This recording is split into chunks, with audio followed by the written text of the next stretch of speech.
بعد میں تقریر پیش کرنے کے لیے یا بیاضادہ کے طالب علم محمد طلحہ میسر کو دعوت دیتا ہوں دعائیں اور تقریر پیش کرتا ہوں.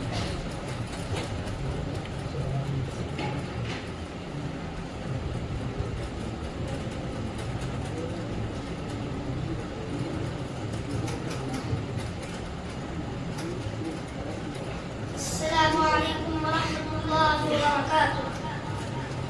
نحمده ونصلي على رسوله الكريم. أما بعد فأعوذ بالله من الشيطان الرجيم.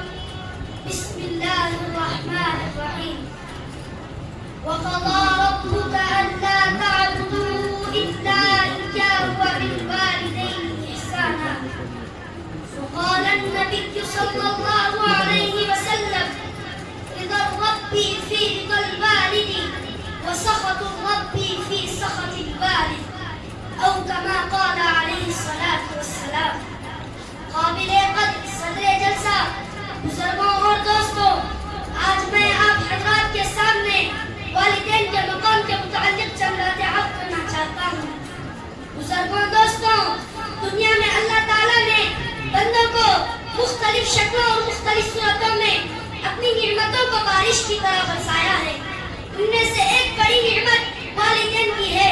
دوسری نعمتیں ایسی ہے جو ضائع ہو جانے کے بعد یا گم ہو جانے کے بعد دوبارہ مل سکتی ہے.